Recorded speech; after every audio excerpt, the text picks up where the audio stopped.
আজ যোৱাকালি যিটো ঘটনা ঘটিলে আৰু ইয়াৰ খবৰ পোৱাৰ পিছতে মুখ্যমন্ত্ৰী ডাঙৰীয়াৰ নিৰ্দেশ মৰ্মে মই ইয়ালৈ আহিছোঁ আৰু ইয়াত আহি যিটো পৰিৱেশ দেখা দিলে যে এই পৰিৱেশত আমাৰ খিলঞ্জীয়া মানুহ ভূমিপুত্ৰ কোচ ৰাজবংশীসকলো যেন আজি ইয়াত সুৰক্ষিত নহয় এইটো অনুভৱ কৰা হৈছে আৰু এটা কথা স্পষ্ট ভাষাৰে কৈ দিওঁ যে ইয়াত আমাৰ খিলঞ্জীয়া ভূমিপুত্ৰ সদায় সুৰক্ষিত হৈ থাকিব।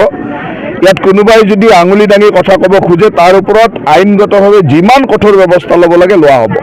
ইয়াত কোনো চিন্তা কৰিব নালাগে। মই আজি ইয়ালৈ আহি আমাৰ যিসকল খিলঞ্জীয়া লোক আমাৰ ৰাজবংশীসকল যিসকল লোকক নিশ্চিত সুৰক্ষাৰ নিশ্চিত দিছোঁ, ইয়াত চিন্তা কৰিব লগা নাই। আৰু যিসকলে বাহিৰৰ পৰা অহা এই বাংলাদেশী মূলৰ অনুপ্ৰৱেশকাৰীসকলে আমাৰ খিলঞ্জীয়া মানুহক এনেকৈ আক্ৰমণ কৰাটো আমি কেতিয়াও সহ্য নকৰোঁ। আৰু এটা কথা স্পষ্ট, এতিয়াও তেওঁলোকে জানিব লাগিব এইখন হিমন্ত বিশ্ব শৰ্মা ডাঙৰীয়াৰ চৰকাৰ চলি আছে।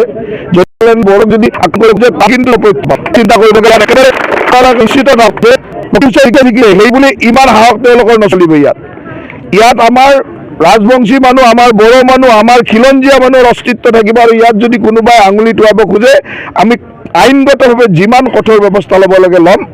আজি মই ইয়াতে SP ডাঙৰীয়াক নিৰ্দেশ দিছোঁ যে ইমিডিয়েটলি কেইজনমান ধৰিছে আৰু যিকেইজন এতিয়াও ধৰিব পৰা নাই, যাক ভিডিঅ' আমাৰ ওচৰত আছে, সেই গোটেই মানুহক আজি ৰাতিৰ ভিতৰতে 24 ঘণ্টাৰ ভিতৰতে এৰেষ্ট কৰিব লাগিব আৰু আইনগতভাৱে যিমান কঠোৰ ব্যৱস্থা ল'ব লাগে আমি কঠোৰ ব্যৱস্থা ল'ম।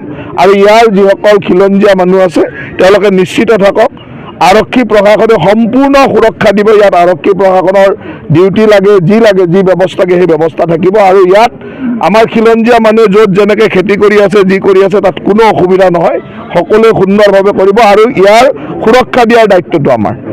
এজন জনপ্ৰতিনিধি কালি উপস্থিত আছিল, তাৰ সন্মুখতে এনেকুৱা ধৰণৰ এইটোৱে কথা হ'ল যে অসমৰ মানুহে কেতিয়াবা বুজি নাপায় যে যেতিয়া অসমৰ মানুহৰ জাতীয়তাবাদী মানুহৰ বিপক্ষে এনেধৰণে ৰকিবুল হুছেইনক জিকাই পঠায় তেতিয়াতো এইবিলাক সাহস পাবই।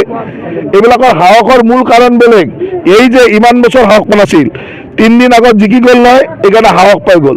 এই সাহসবিলাক আমি দিব নোৱাৰোঁ আৰু সেইকাৰণে মুখ্যমন্ত্ৰী ডাঙৰীয়াৰ নিৰ্দেশত মই ইয়ালৈ আহিছোঁ। আৰু ইয়াত খিলঞ্জীয়া মানুহে একেবাৰে নিশ্চিত হৈ থাকক যে তেওঁলোকে ক'ৰবাত বাংলাদেশীৰ ভোটেৰে জিকিব পাৰে, কিন্তু আমাৰ খিলঞ্জীয়া মানুহৰ গাত হাত তুলিব, খিলঞ্জীয়া মানুহক খেদি আহিব, এইটো হ'ব নোৱাৰে।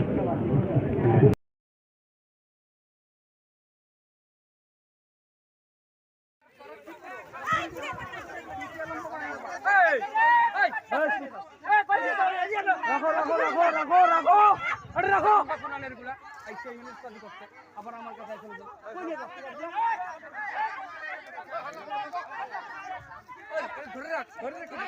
ৰাখ